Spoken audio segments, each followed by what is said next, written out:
ইমান বেয়াকে ভায়োলেণ্টলি মাধুৰ্য বৰ্মন নামৰ এই যুৱকজনক চোকা অস্ত্ৰ ইউজ কৰি মাৰি পেলালে। নলবাৰীৰ ইনচিডেণ্ট হয়। ৰ'জ আলী নামৰ এজন যুৱক, হি ইজ দ্য একিউজড। তেখেতে বাৰম্বাৰ 17 বছৰৰ ছোৱালী এজনীক হেৰেছ কৰি আছিলে, বিয়া পাতিব, ঘৰৰ মানুহক ধমকি দিছিলে। ছোৱালীজনীয়ে কিতাপ কিনিব দোকান গৈ আছিলে, তেতিয়া এই ছোৱালীজনীক প্ৰহাৰ কৰিলে। তাইক বচাব যেতিয়া আহিলে মাধুৰ্য বৰ্মনে, তাকো মাৰিলে, and he lost his life. মই এটা বস্তু সদায় বিলিভ কৰোঁ যে ভায়োলেন্সৰ উত্তৰ সদায় এক্সেছিভ ভায়োলেন্স হ'ব লাগে।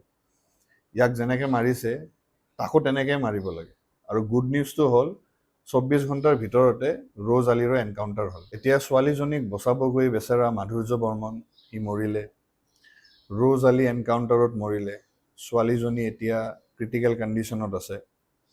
Very unfortunate. আমাৰ ছ'চাইটিত এনেকুৱা ৰ'জ আলী বহুত আছে, মানে ভৰ্তি হৈ আছে। নিউজত নাহে, কিন্তু এনেকুৱা ইনচিডেণ্ট হৈ থাকে। ছোৱালীৰ ঘৰত গৈ পিনে দাদাগিৰি দিয়া, জোৰ জবৰদস্তি বিয়া পাতিমে। ছোৱালীজনীয়ে ৰিফিউজ কৰাৰ পিছতো, মানে জোৰ জবৰদস্তি কোনোবাক বিয়া কেনেকৈ পাতিব পাৰে মই বুজি নাপাওঁ, প্ৰথম কথা।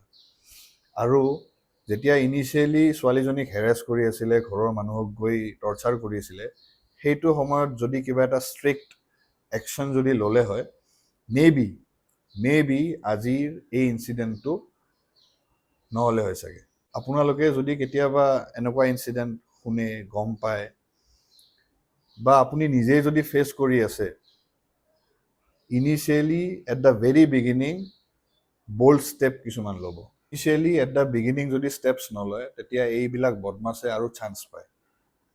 চ' সিহঁতে ফাৰ্ষ্ট যেতিয়া গালি দিয়ে ন, তেতিয়াই ধৰি মাৰক। ভায়োলেন্সৰ উত্তৰ সদায় এক্সেছিভ ভায়োলেন্স হয়, বেলেগ চলিউশ্যন নাই।